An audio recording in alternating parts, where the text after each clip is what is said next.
Malam itu, hujan turun seperti langit sedang menumpahkan seluruh amarahnya. Di pinggir proyek jalan tol yang masih gelap dan berlumpur, berdiri sebuah warung kecil. Lampunya redup, asap kopi mengepul pelan. Di dalamnya, Siti Nurhaliza berdiri di balik meja kayu tua. Rambutnya terikat sederhana. Tangannya cekatan menuang kopi untuk dua pekerja proyek yang masih berteduh. Ibunya, Zubaidah, sudah tertidur di kamar belakang. Siti menatap hujan. Ia tidak tahu, malam itu akan mengubah hidupnya selamanya. Di kejauhan, sebuah mobil mewah hitam melaju cepat membelah hujan. Itu adalah mobil milik Li Weijian, CEO muda terkaya dari Tiongkok yang sedang melakukan inspeksi rahasia proyek investasi jalur tol di Indonesia. Ia terbiasa dengan hotel bintang 5. Ia terbiasa dengan karpet merah. Ia tidak pernah membayangkan berhenti di warung kecil pinggir jalan. Tiba-tiba, duar. Ban mobilnya pecah. Mobil itu oleng dan berhenti tepat di depan warung Siti. Siti berlari keluar tanpa payung. "Pak, mobilnya kenapa?" Li Weijian keluar dari mobil. Jas mahalnya basah kuyuk. Wajahnya dingin, penuh wibawa, tapi jelas kesal. "Ban pecah. Sopir saya tertinggal di kota." Siti jongkok memeriksa ban. Ia tersenyum kecil. "Saya bisa bantu?" Li Weijian mengernyit. "Kamu?" Siti hanya mengambil dongkrak. Dengan gerakan cepat dan terlatih, ia melepas ban. Tangannya kotor, bajunya basah, tapi wajahnya fokus. Li Weijian menatapnya diam-diam. Seorang gadis warung bisa mengganti ban mobil mewahnya? Beberapa menit kemudian. Sudah.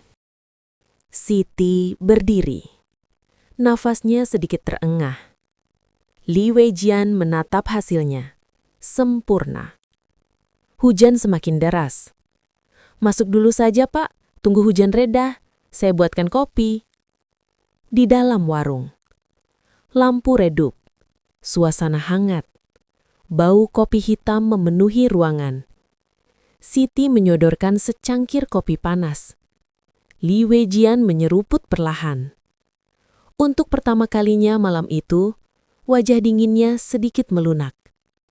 Kopi ini berbeda. Siti tersenyum tipis. "Resep ayah saya." Ia lalu melihat jas mahal Li Weijian yang basah. "Kalau tidak keberatan, ada baju kering, milik almarhum ayah saya, masih baru." Li Weijian ragu. Namun hawa dingin membuatnya akhirnya mengangguk. Ia masuk ke ruang kecil belakang warung untuk berganti pakaian. Saat itu, lampu tiba-tiba mati. Warung gelap gulita. Siti panik. "Ya Allah, listriknya!" Ia mengambil lilin dan berjalan ke belakang. Di saat yang sama, Li Weijian keluar dari ruang ganti. Dalam gelap, mereka bertabrakan. Siti hampir jatuh. Li Weijian spontan menangkap tubuhnya. Wajah mereka sangat dekat. Nafas mereka saling bertabrakan. Lilin terjatuh. Pintu warung terbuka karena angin. Beberapa warga yang sedang berteduh melihat bayangan dua orang berpelukan dalam gelap. Bisik-bisik langsung menyebar. "Astagfirullah, di ruang belakang, malam-malam begini." Beberapa menit kemudian, lampu menyala kembali. Tapi semuanya sudah terlambat. Warga berdiri di depan warung. "Kalau sudah berbuat, harus tanggung jawab." Siti gemetar. "Itu tidak seperti yang kalian pikirkan." Namun suara hujan kalah oleh suara tuduhan. Ibunya keluar dengan wajah pucat. Li Weijian berdiri tegak, rahangnya mengeras. Ia tidak pernah dipermalukan seperti ini. Tapi ia juga tidak bisa membiarkan nama gadis itu hancur. Seorang tokoh kampung berkata tegas, "Menikah malam ini juga." Siti menatap Li Weijian. Air matanya jatuh tanpa suara. Ia tidak mengenal pria ini. Ia tidak tahu siapa dia.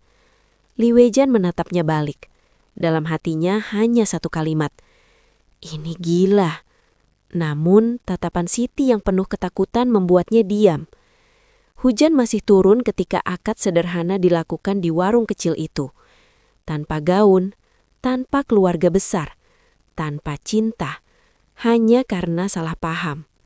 Malam semakin larut.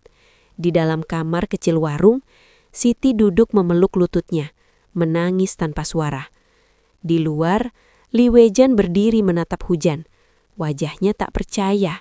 Hidupnya yang penuh kendali baru saja berubah karena seorang gadis warung. Dan ia bahkan belum tahu Siti Nurhaliza akan menjadi takdir yang tidak pernah ia rencanakan. Hujan malam itu belum benar-benar berhenti. Warung kecil di ujung jalan tol masih basah oleh sisa genangan. Siti Nurhaliza berdiri terpaku. Semua terjadi terlalu cepat.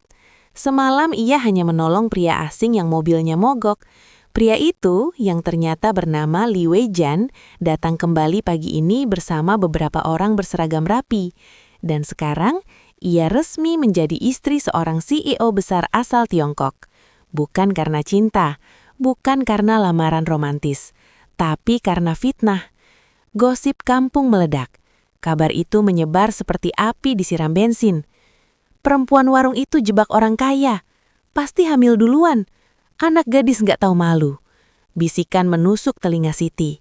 Di sudut warung, Zubaidah, ibunya, hanya bisa memeluk anaknya dengan mata berkaca-kaca. "Emak percaya sama kamu, Ti. Emak tahu kamu bukan perempuan murahan." Siti menahan tangis. Ia tidak pernah meminta ini. Ia hanya ingin kuliah dengan beasiswa. Ia hanya ingin menjaga warung peninggalan almarhum ayahnya. Tapi pagi itu, semuanya berubah. Haji Rahman murka. Di rumah besar tak jauh dari proyek, Haji Rahman membanting meja. Rencananya gagal.